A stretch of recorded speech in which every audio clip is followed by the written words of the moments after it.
I'm experiencing deja vu too, but it is what it is, it can't be helped. If you're a longtime sub to the channel, you'd recognize the retreaded topic, but I felt the need to give you an updated version with a better explanation, alongside better audio and better editing quality for the video. Consider this the HD remake, director's cut. Before you purists out there, the original video is linked below in the description. Also, don't get upset if any important character dialogue has been updated, established story arcs destroyed, and personally for you nitpickers out there, I beg you, please forget the inconsistencies in this new VGT 101 cinematic universe, aka video game terminology. Zup, I'm your host, Sensei Pong. Here's a question that won't cause any salty arguments. What's a roguelike, and what's the difference between that and a roguelite? Okay, first things first, let's go over the basic makings of a roguelike genre as a whole. Definition Cat says, a roguelike meow is a turn-based procedurally generated dungeon crawler-like game with or without levels to traverse. Also, a clear endgame is not necessarily required. RPG elements are usually present and upgradable weapons and armor is usually a norm meow. Okay, so you may be thinking to yourself, Sensei, you said you're never wrong, but there's inconsistencies in your new cinematic universe. Okay, well to that I say yes, you're right. I'm never wrong. And yes, there are inconsistencies in my new cinematic universe. So, after much thought and much witnessed and researched debate on this topic, I've come to a more purist's definition on what roguelikes and roguelites are. Also, there's been so many rogue-inspired games as of the past few years, there really should be some distinction on the differences of roguelites to rogue-inspired. I stated before that a roguelike doesn't need to be turn-based, and for now, we'll state that I was wrong at the time. I'll go into detail about that in a second. This logic can be applied with the flimsy straw man statement of, if all roguelites are procedurally generated, are you saying that Minecraft is a roguelite? No. Maybe except for those rogue mods perhaps, but that's different than the base game. Overall, despite its procedural generation, it's a survival game, because of its open world and focus on crafting. Similar to the statement that MOBAs or Dota-like games were originally a mod on StarCraft. StarCraft itself is not a MOBA Dota-like, but with carefully designed map arenas and in-game mechanics, it becomes a MOBA Dota-like, as they're derived from RTS games as a whole, like StarCraft, but since that style of mod itself grew, evolved, and now flourished over the years, it's become its own specific multiplayer genre that overall feels different than something like Command & Conquer, Age of Empires, or even Sega's Total War. Cause here's the thing, ever since the resurgence in roguelike games in the past 7+ or so years, perhaps longer with Dwarf Fortress back in 2006, the roguelike genre as a whole has grown and evolved with the progression of technology since its early days in the 80s. One belief I've seen is that true quote-unquote roguelikes don't have a clear end goal, as a few old-school inspired roguelike games don't, but to say this statement is truth would throw the original Rogue games out, since, despite popular belief, many 80s classics like Rogue itself, NetHack, Larn, Moria, and so on all have end goals. Of course, it's absolutely possible to just enjoy the game without striving to beat the end mission, outside of Larn, of course, with its turn time limit junk. As many retro roguelikes were difficult to play and had, at times, vicious RNG. Most players didn't really care if they beat the game or not. Playing a roguelike and enjoying it to some degree was more just about trying to survive to see how far you can actually get. Beating the game was just a lofty goal that, if succeeded, was cool bragging rights. Another belief I've seen amongst purists that I don't agree with is that a quote-unquote true roguelike has to have Ascii-based graphics. ASCII graphics were used in the 80s because of the limitations of the hardware, and simply because it would have been complicated inputting real graphics into a procedurally generated game at the time. Most early roguelike games could be considered homebrew, shareware, indie titles, since they weren't usually developed by big companies, and because of the almost hobbyist nature of development for these games were the norm, it wasn't assumed that mind-blowing graphics for its time was necessary or required. If we were to say that ASCII graphics are required to be a roguelike and not a roguelite, we can assume that the newer versions of Angband, Vulture, NetHack, and Atom, aka Ancient Domains of Mystery, are not roguelikes, which is preposterous. If I were to basically recreate the original Rogue but with updated graphics, is it not a roguelike? With this being said, I think the most clear defining feature that sets purist roguelikes against roguelites is that the prior is turn-based and has a clear permadeath. Lights are usually action-based and often implement a progression system. Roguelikes also tend to be set in an overhead or even isometric perspective, which may just be a given since most turn-based games usually are. It should also be stated that neither doesn't have to be better, harder, or more complex than the other, as some roguelikes can be relatively simple and vice versa. With this definition, to some degree, the classic twin-stick shooter Robotron 2084 and Smash TV can be classified as RogueLITE, arcade twin-stick shooters. Whereas something I just recently discovered on itch.io, an indie game called Snake-like, is closer to roguelikes than something like Binding of Isaac due to its turn-based mechanics. But is this actually correct? With such a broad definition of roguelites simply being action-based procedurally generated dungeon games, are they really roguelites? No. They're clearly twin-stick shooters, as that's the major mechanic that overarches the gameplay. But back again with this definition, wouldn't most twin-stick shooters then be roguelites as long as they're procedurally generated? Yes? But herein lies my biggest problem with the term roguelite. Hypothetically, if a person asked, let's call him Billy the Club, "Hey Sensei, what's some good roguelite games?" I can respond, Spelunky, Enter the Gungeon, Dead Cells, and Toe Jam and freaking Earl. It's at the point where asking the question with answer of, "Hey, what's some good action games?" I can respond, Super Mario Galaxy, Call of Duty, Grand Theft Auto, and Pack Attack, which is sort of like Tetris but not really. Instead of making the clarification of roguelike versus roguelite, I think the better option would be to open the umbrella a bit more and just call both roguelikes and roguelites rogue-inspired, then have quote-unquote purist roguelikes that are the turn-based ones be roguelikes. This would allow for wiggle room for all the hybrids that don't fully fall under the single definition. Hybrids like Darkest Dungeon, Binding of Isaac, Spelunky, and FTL. For those 4 examples, I purposely chose games that are relatively difficult to balls hard, and not simpler or easily accessible to a casual market. Many purist roguelike fans call roguelite games as not as hardcore, quote-unquote, or even easier. This isn't really the case for many roguelites. They just rely on a different set of skills and strategy.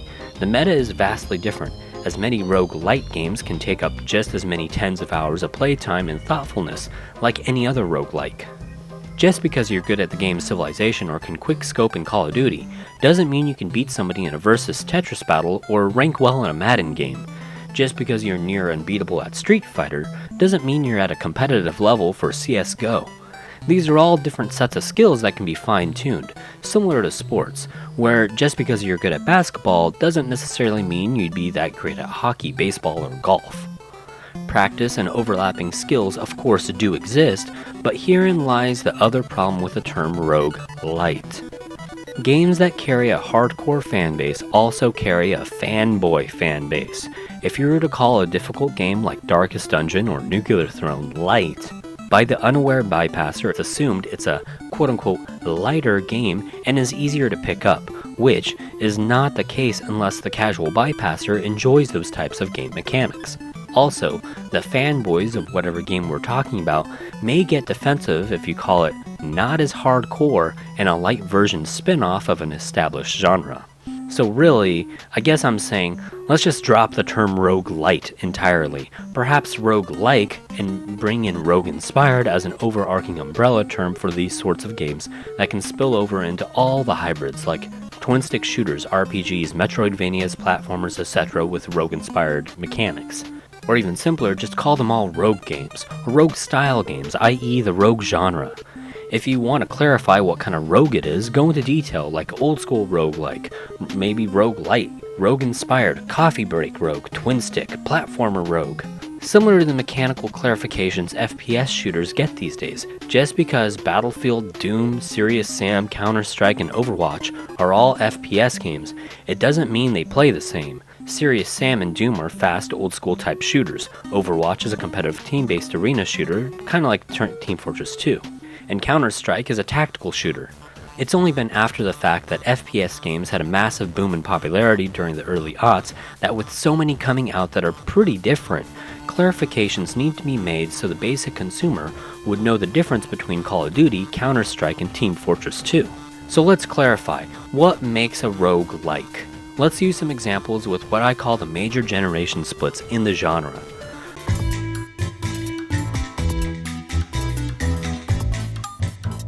Looking back to what could be considered the first generation of roguelikes during the earlier to and mid-80s, these would include the original Rogue, Moria, Hack, etc.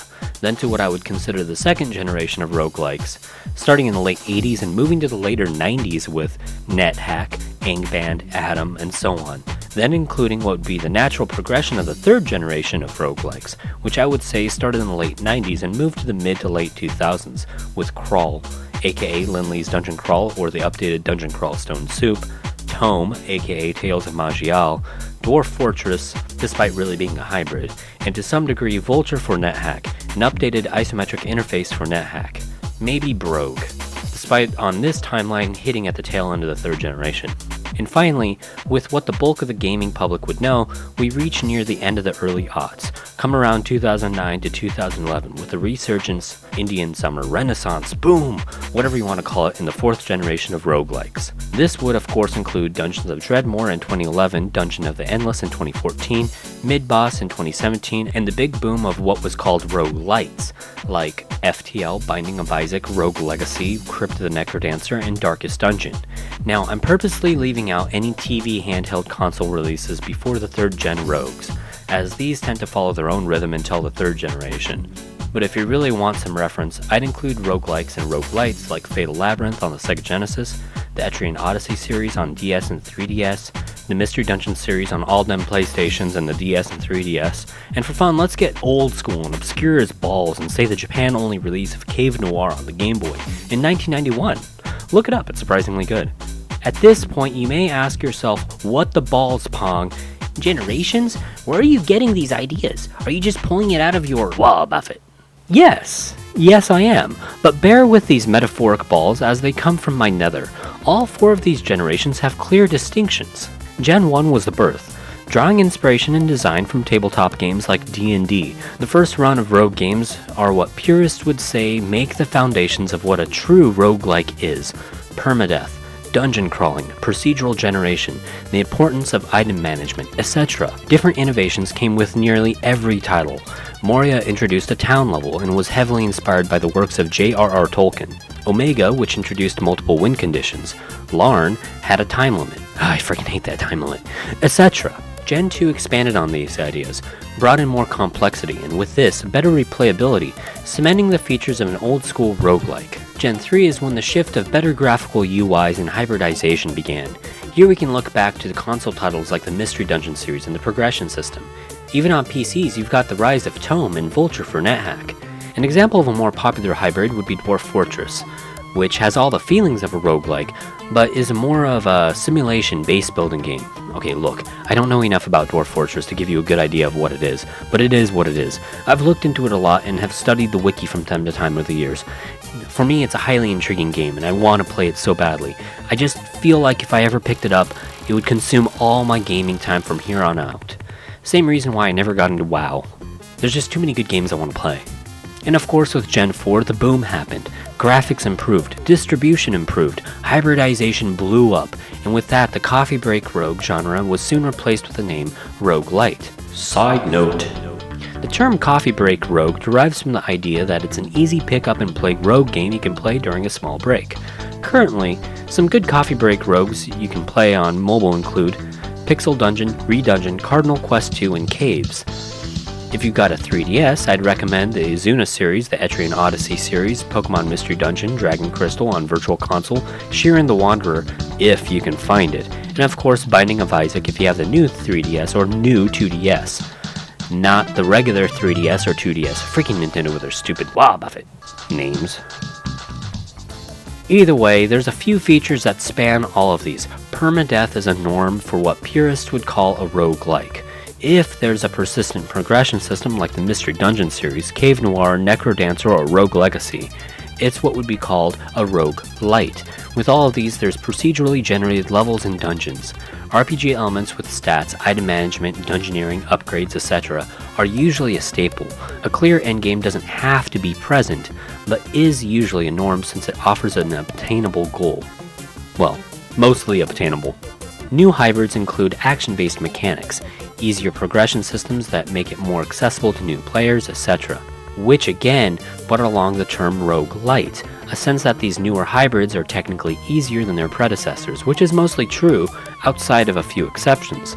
With this, let's get back to Definition Cat and add definitions for both what people would normally consider roguelites, but amend all this with my proposed rogue-inspired or simply rogue genre as a whole, as I feel that the rogue genre has ballooned to the size of FPS games, and a better umbrella system is needed as a coverall and clarification for what purists would call a quote-unquote true roguelike. Who knows, maybe some brilliant deviants from the norm will create a boom of genre copies and make an awesome popular style, which can be argued has already happened with games like Nuclear Throne, Binding of Isaac, and Enter the Gungeon, which I call personally twin-stick rogues, but that's besides the point. Take it away, Def Cat Jam.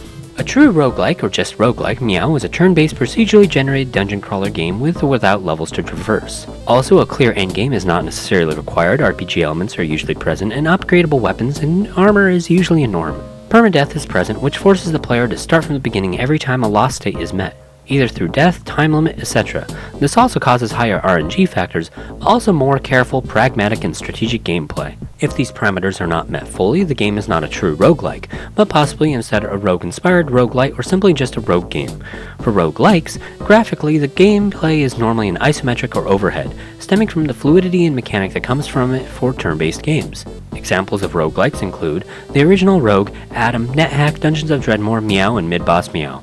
The rogue genre as a whole, which include roguelikes, roguelites, and rogue-inspired games, don't require permadeath, but do require that the game to be procedurally generated every time a new game or round is started. Meow. Regardless if there is a character progression itself, the game levels, dungeons, and layouts must be procedurally generated with each new session, round, playthrough, and or etc. The differing factor for roguelites and rogue-inspired games depends on the amount of deviation a game has gone from the original roguelike formula. For example, if a game is action-based, not turn-based, or doesn't involve a solid-state permadeath, it would most likely be considered a roguelite.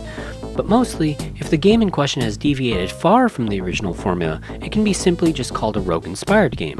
Some roguelite and rogue-inspired games would include FTL, Binding of Isaac, Spelunky, Downwell, Rogue Legacy, Cave Noir for obscure historical references, and so on. Meow. Meow Meow for Triggers. Meow. Under this definition, we can say that a hardcore run of Minecraft, Terraria, and or Don't Starve is a roguelite. Meow. Which is my biggest meow problem. Meow with the meow term roguelite. Meow. It's meow meow too vague. Meow meow meow. Well, that derailed, but I hope that explains it all. Well, my definition, that is, and the mostly agreed upon definition of the differences between roguelikes and roguelites, and why I hate the term roguelite, and it should be done away with and just be called rogue-inspired. Yeah, a side note, actually, this is throwing this in, I also don't like how roguelikes and roguelites just sound so dang similar. Rogue-inspired is different. It's like if we change the name of oranges to apples instead of so like when you're like going to the store or asking a friend, hey, can I have an apple or an apple? So there's not going to be any confusion if you just call it an orange. That was a bad example. Whatever. Okay, so anywho, I'm sure you probably disagree with me. So leave your comments below so we can start that flame war. And if you really don't like this video, don't forget to like, subscribe, and get annoyed by hitting that stupid bell so I can trigger you in the future. In the meantime, I'm gonna go play with myself and go rogue. That came out wrong. Take 2. Wish me luck as I try to obtain the amulet of Yendor. Like and subscribe. Meow Meow for Triggers. Meow. Under this definition, we can say that a hardcore run of Minecraft, Terraria, and or Don't Starve is a roguelite. Meow. Which is my biggest meow problem with the meow meow term meow meow. I can't meow. Oh, I fell.